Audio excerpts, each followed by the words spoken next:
Hey guys, this is Gaijin Hunter. While I may not be the biggest fan of the equal dragon weapon concept, especially given how many parts of the older Monster Hunter feel like an homage to the film Nausicaa and the Valley of the Wind, Capcom decided to go there with Zoshia and the idea of an ancient civilization bioengineering guardian monsters.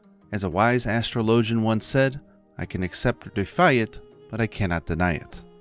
I can see the writing on the wall, so I will accept and embrace this new era of storytelling inside Monster Hunter. And this is a good enough excuse as any to put on my tinfoil hat and present to you the craziest theory in all of Monster Hunter, and one that I've always been personally interested in, which is the mystery Scarlet Man. I will say that because this is a theory video, I will have supporting screenshots and text for those who are watching, but this is very much an audio sort of essay. So if you're just listening to this on audio or you want to just put this on the background, you can do so and you're not really going to be missing anything. So hopefully you guys enjoy this format and it allows me to speak more longer and clearly about stuff because I won't have to find some completely unconnected missing footage to associate it with. Known as the Red-Robed Man in Japanese and the Scarlet Mystery Man in the localizations, this is an unknown figure whose name is attached to the craziest of quests as a quest giver, and his tone is highly excited, provoking, and challenging. While some think that this is just a MacGuffin, aka a convenient device used to explain how quests against black dragons and stuff like that could pop up on the quest board, there are fans both in Japan and overseas who have long felt that this character could very well be the Black Dragon Fatalis itself. When Monster Hunter Rise came out, we finally got an in-game lore explanation that fueled this theory. An Elder Dragon can possess a person to speak their words, a mechanic known as resonance. Is it limited to only Wyverians? Was it supposed to be a limited plot device only for Hinoa and Minoto? Time will tell, but for now we have an established lore that states that an Elder Dragon might have this ability. So let's look at most, but not all, of the cases of the Scarlet Mystery Man popping up in the series and see what we can derive from it. Afterwards, I'll share an even crazier theory concerning White Fatalis. It all started with the original encyclopedia for Monster Hunter G and the legend of the Black Dragon. Inside the book, there was a page that covered a legend written from the perspective of Gustave Ron, the current head historian for the Royal Scriveners. He took over for John Arthur, a historian/treasure hunter that went missing after running into a deep forest looking for the unknown. In there we have this excerpt. The old kingdom of Shrade. Roughly 1,000 years ago, the kingdom of Shrade was destroyed and split into an eastern and western half. While many theories exist, the leading one is that this was due to the war against the Black Dragon.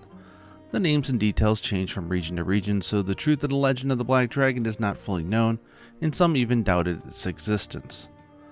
It is said that the hero of Kokoto and his people who live long may know something about the fall of the kingdom. However, they're not really tied to the central kingdom and barely show themselves in front of people as well. However, the Secretary General of the Royal Scriveners, Gustave Ron, has discovered one of the mysteries. The following is an excerpt of his findings. Many have attempted to address the relation between Fatalis, later known in the legend of the Black Dragon, with the tragic division and destruction of the kingdom. However, currently there are only a few writings based on credible evidence, and the ones that are worth even a single read can be counted on a single hand. As such, the purpose of this writing is to examine the natural history records surrounding Fatalis and to share future prospects derived therefrom. It is well known that the name Fatalis means the fated battle. The earliest appearance of this appears to be inside of a song said to have been sung by a red-robed bard who appeared out of nowhere around the time of the Kingdom of Shrade's founder being betrayed and murdered. And the Legend of Fatalis, or the Legend of the Black Dragon, the poem, the song, or however you want to say it, reads as following in the actual official localization. When the world is full of wyverns, the legend is revived. Meat is eaten, bone is crushed, and blood is sucked up dry. He burns the earth and melts through iron. He boils the rivers and mows down the trees. He awakens the winds and lights an inferno. He is called Fatalis, the Wyvern of Destiny. He is called Fatalis, the Wyvern of Destruction. Call for help, run for your lives, and don't forget to pray to the skies. He is called Fatalis, the Wyvern of Destiny. He is called Fatalis, the Wyvern of Destruction. Fatalis, heaven and earth are yours. Now, mind you that the localization team, which I think did an excellent job considering there was very little context, lots of length restrictions of where they might put this inside the game. They did a really good job at sort of localizing it and making it more into sort of like a nursery rhyme, which is what it was supposed to be. But now that we don't have length limits, at least in this video, I'll take an opportunity to give you a more direct translation as I find it kind of interesting. When countless wyverns are slain, the legend shall be reborn. When flesh is torn, bones shattered, and blood drank, he shall appear. He who scourges the earth and melts iron, he who boils the seas and stirs the winds, he who fells the forest and gives birth to flame. His name is Fatalis, his name is the fated battle, his name the inescapable death. If you have a voice, scream. If you have ears, listen. If you have a heart, pray. Fatalis, his name overcasts both heaven and earth, overcasting both heaven and earth, his name. Now, one thing that is worth noting here is the very first line, which is, when countless wyverns are slain, the legend shall be reborn.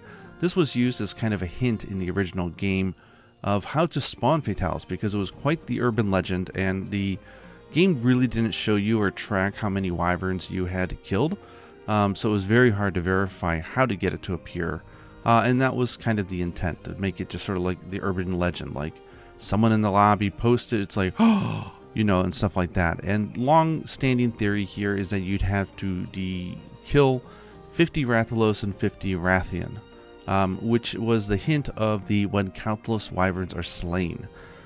Interesting point. I don't think anyone would have guessed it at the point, but that was supposed to be a very obscure hint. The article then goes on to say, and this is worded in a way that's just meant to be very in-universe and very, you know, smarty pants, and, you know, the content is not that engaging, but this is from Gustav Ron. It says, the fact that Fatalis appears twice with slightly different notation in the old language of the kingdom has stirred some debate, but a detailed analysis can be found in the later section, so setting that aside, we should consider in the context in which the song was sung and its meaning. The existence of this Scarlet Mystery Man is likely a creation of a later era. The basis for this assertion is included in this volume for those particular to detail. But one question remains.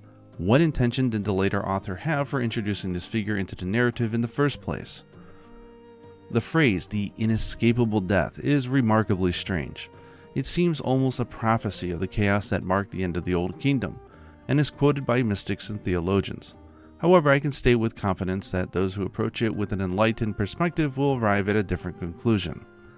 Yeah, it's a bunch of word salad here to make it sound official and interesting, and Gustav Ron strikes me as someone who I would not want to get into a Twitter or Reddit debate with because he seems like a prick. Okay, so moving on, we have this lore inside of an encyclopedia which is written in-game lore-wise, but what do we have in the actual game? Well, it turns out there's quite a bit. In the very first Monster Hunter G, and also I believe the data probably exists in Monster Hunter Portable, which was a port of this game for the PlayStation Portable.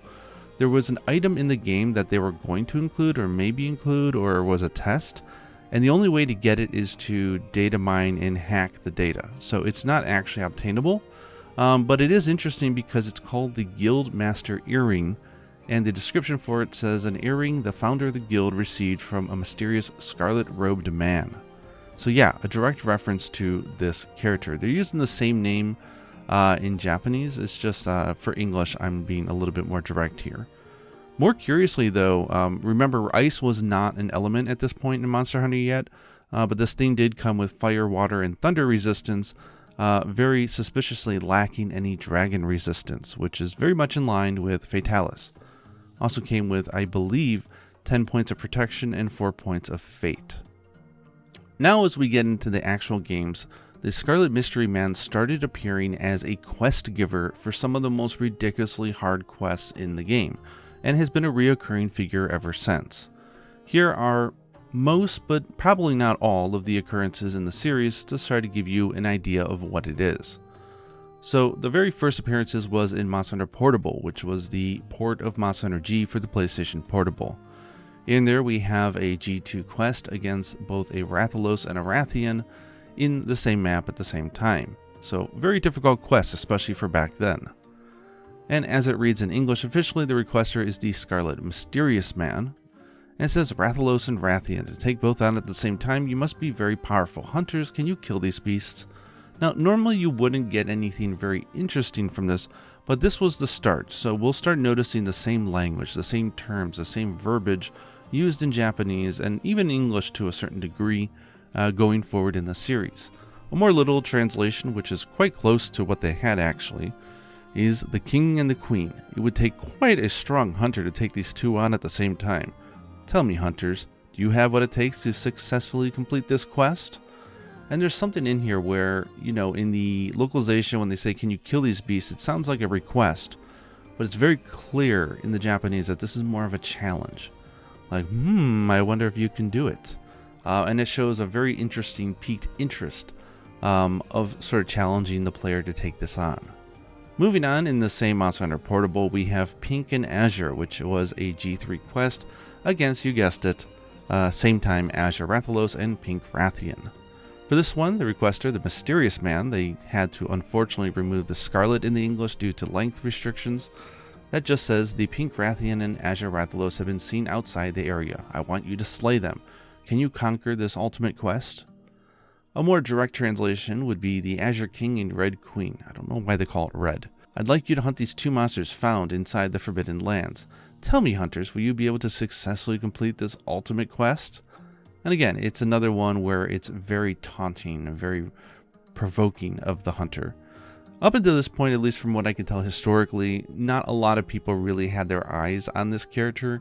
And then it started really gaining attention because of the next quest, which was the Balls Hard Monster Hunter Portable quest called Flaming Jewels. At the time, the Black Gravios, I believe, was like one of the hardest monsters in the game, and this one was a G rank quest against two of them at the same time in the very hard volcanic region, so a lot of attention was put on this quest. The English text here is kind of short, just says, I hear hunting in the volcanic belt is very difficult. Earlier, I spotted two Gravios there. ... More literal translation of what they have in the Japanese is, I hear hunting in the volcanic region is particularly difficult. Earlier, I happened to see two Gravios in said region. Tell me, will you hunters be able to handle such a hunt? I'm excited to find out. So it's keeping the same tone of apparently this person or thing is watching, and very interesting to see where the limits of the hunters are. And when they say hunters in Japanese here, it's very much distancing themselves from hunters as a community. So we can tell that this person, whoever's writing it, is not a hunter.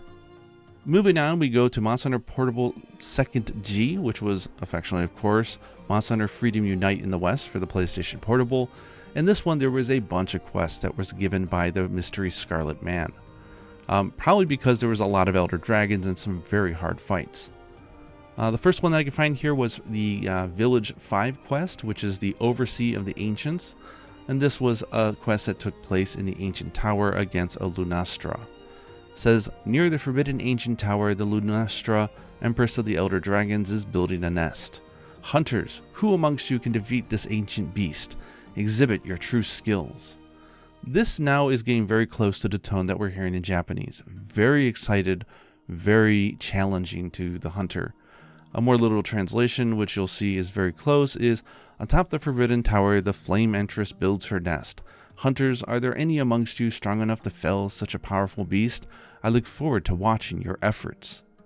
And they very clearly say in Japanese here that I will be watching as you take this thing on. So, very interesting tone indeed. And of course, the final village quest, which was aptly called just Monster Hunter, which was against a Rathalos, Tigrex, Nargacuga, and Rajang inside, I believe, the arena, says, I'm overjoyed at the chance to see a hunter as skilled as yourself. I sense that you should complete this final quest. You will come to know the true meaning of a hunter's life. Now, I just want to provide a translation here because there's something very interesting that's missing in the English here, and it is, to think that I'd come across someone with such power once more. When this hunt is over, you will understand what it truly means to live as a hunter. And it is the futatabi, which is in that first line in Japanese, which is once more.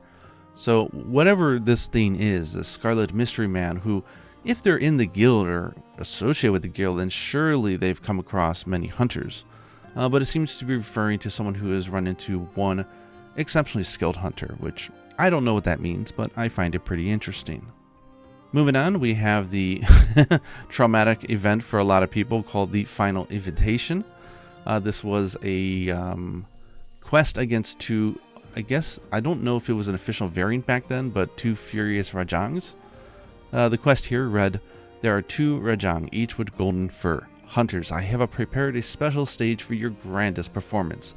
Demonstrate your true power.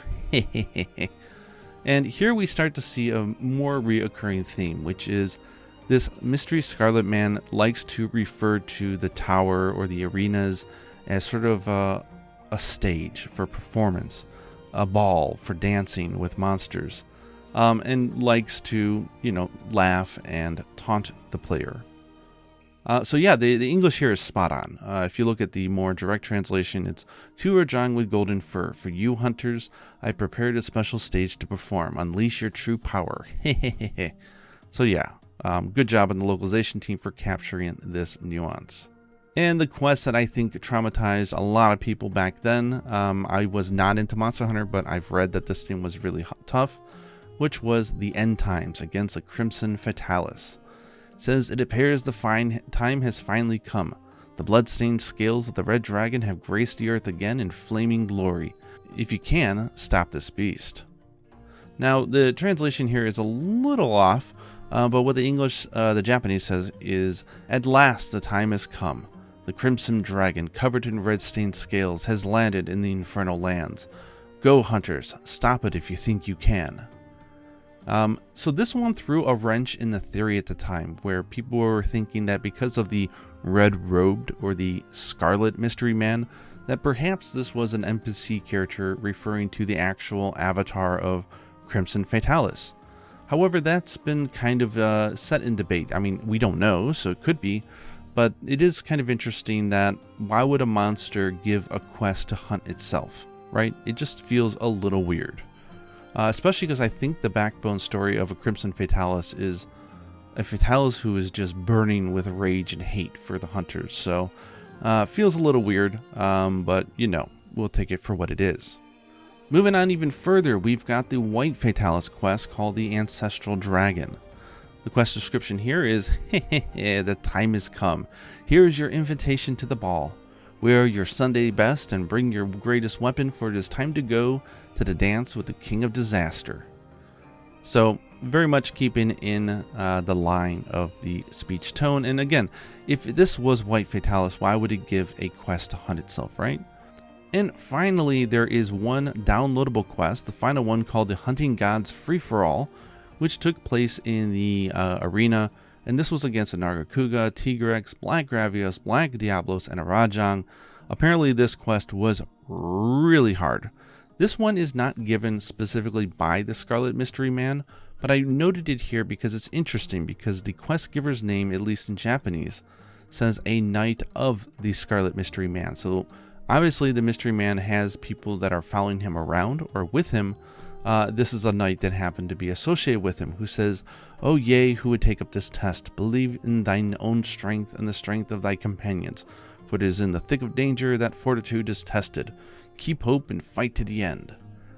So just interesting that there's other characters that reference the Scarlet Mystery Man. I don't know if they would go that far if this is supposed to be just a plot device.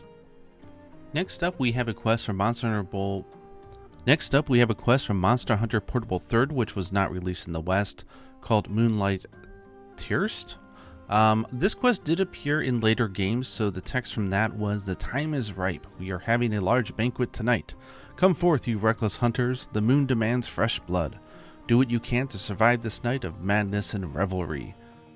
And moving on, we've got a few more for Monster Hunter Portable 3rd. This one would be, this is a download quest. This is for a Super Amatsu.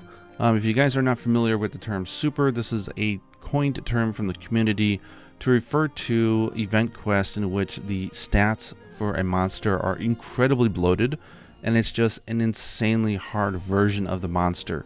Usually these things are just there for the challenge itself, but it's interesting to see that the Mystery Scarlet Man was given the role of some of these quests. This was against Amatsu, so the name roughly is the Flying Storm Dragon, and the text would read as, The bells of the end have tolled. The calamity dragon, the fearsome legendary dragon Amatsu. Show me how you can withstand its violent winds. Show me how far human hope can carry you. Very ominous.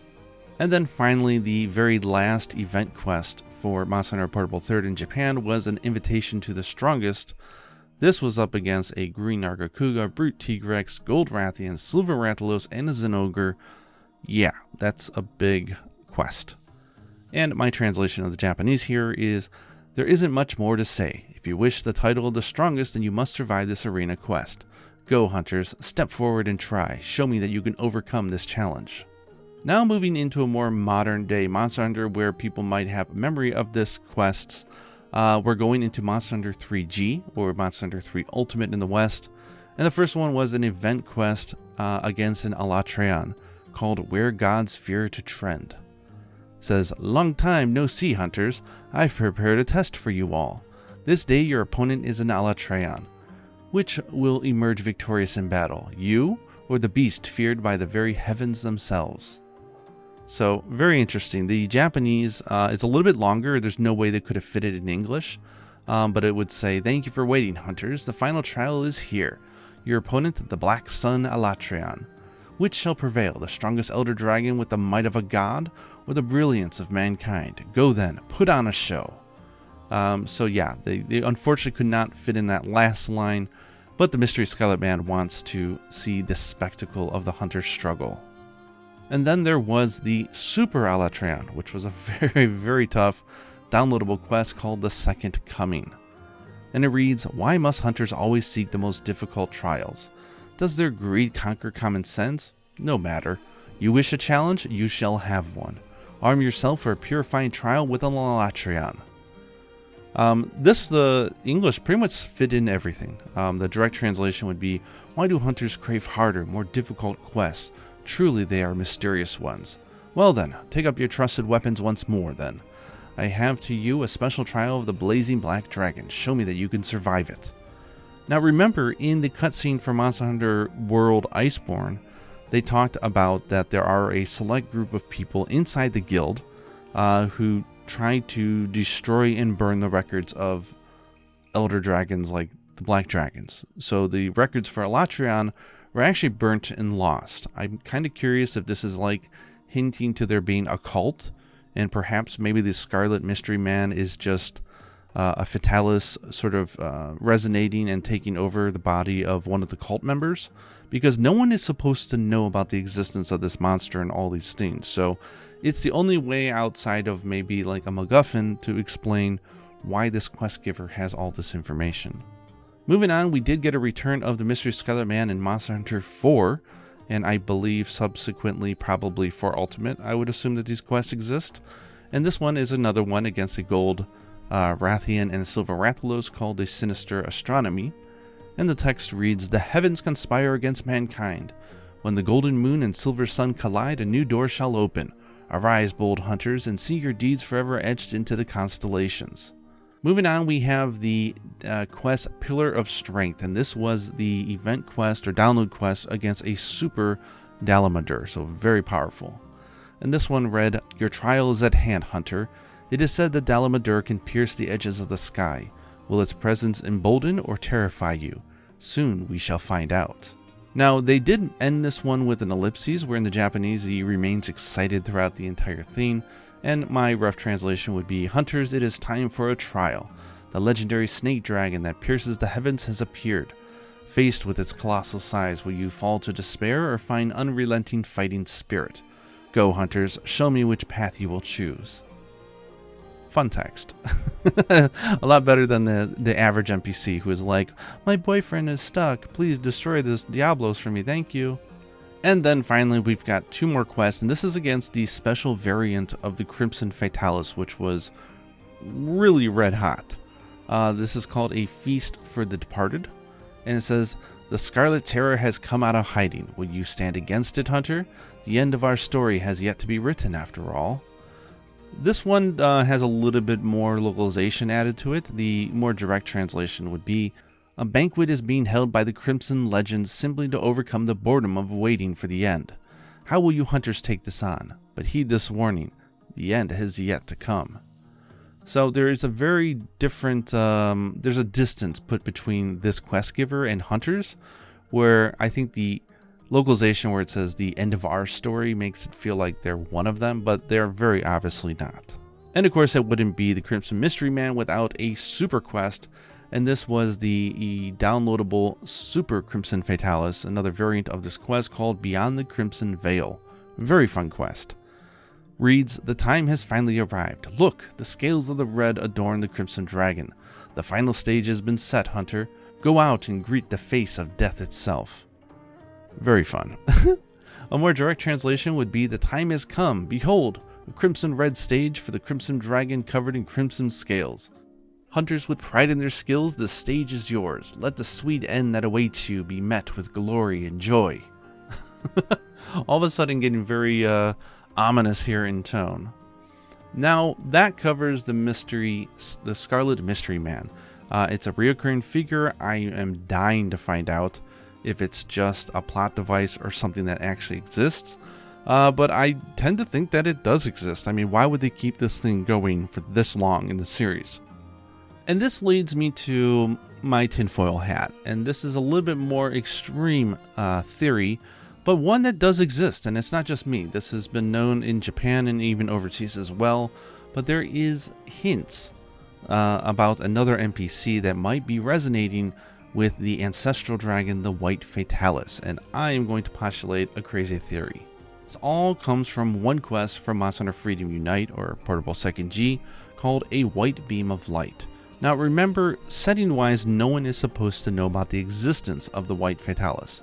This is a complete mystery to the guild and everyone else, yet there's a quest by a white-dressed girl. When I say girl in Japanese, it's shoujo, so it means a young girl. And says, you're a hunter, right? Teehee. I want you to come with me to a wonderful place. A place where white light dances about, twinkling like the stars in the sky. I swear you won't get bored. So this is very obviously hinting that this white dress girl knows what awaits them at top of the tower. There's hints here linguistically to the twinkling of the stars and light, which is of course, thunderbolts that come in during this fight. Yeah, this is ominous if there ever was one. And this was long sort of a target and joked about that White Fatalis must be possessing this girl. And this only got more, I think, credible with the whole story Monster Hunter Rise with the residents. But I do want to call your attention to one more quest, which I find very, very interesting, which is Monster Hunter 3 Ultimate. There is a quest against a Lucent Nargacuga up in the Forbidden Tower called Sight Unseen. And the quest giver for this is a girl in ancient garb. So it's not the white dress girl, it's a girl in an ancient garb, and this one is very interesting. It says here in English, my master tasked me with guarding a certain location, but it is plagued by a vexing beast. I fear I will falter. When word of your talents reached me, not even mountains could prevent me from seeking you out. However, when we go to a more direct translation, it's very interesting. It says, I serve a certain person and have been entrusted to oversee a certain place, but a scoundrel has taken up residence there and I'm at my wit's end. I heard rumors of your greatness and thus had flew over mountains and crossed valleys to ask for your help. Now, one could take this poetic, saying I flew over mountains and crossed valleys, or very literal, because it sounds very much like something a White Fatalis would say. What's really interesting here is that in Japanese, it's written very clearly from the perspective of an old man. This is strange because the quest is very, listed as being given by a young girl in an ancient garb, but is using a washi, which is something that an old man would say, and the language here is also kind of old. So this just lends more theory into the fact that White Fatalis may be possessing younger girls in white or ancient garbs. So for Wilds, I'm constantly thinking about how White Fatalis may show up. The lightning effects during the Zoshia fight and some of the musical notes in that theme seem to be direct references to it, and seeing that we have a young white-robed girl, aka the Diva, I think it's not impossible for the White Fatalis may resonate with her and speak to us through her. Imagine her finally open her eyes for the first time, and them to be like blood red of the White Fatalis. Perhaps we find out that Zoshia was created to defend the town from it. The intro sequence for White Fatalis, we get this idea that it's almost an alien being, flying out of what looks like a portal during an eclipse, and there are alien-like references in the text for Zoshia materials. Either way, I think it would be super cool if this moment happened, and if anybody has a chance to interview the developers, hint to all you influencers out there, I really want someone to ask the developers who is the Scarlet Mystery Man, and if they can't say, will they ever reveal it in the future or not? Very curious, so if anybody gets a chance to ask the question, please do. But with that, I will leave you into theory crafting. There's other videos and stuff that other creators have made on this subject throughout the years, so please go and check those out. And let me know down in the comments below what you feel. Is this just a MacGuffin? Is this just a narrative device to explain how crazy quests are being put on the board? Or do you think they might actually go somewhere with this? Again, with Zoshia, bioengineering, all this kind of stuff going on, I think it's definitely within the realm of possibility that we could see this really come to light, and I would like to see it. I mean, if you're going to go as far as going into ancient civilizations and stuff like that, then why not, right? I think it would be pretty cool. Anyways, I hope you guys enjoyed this video jumping into some of the crazy theories and lore of Monster Hunter, and until next time, happy hunting.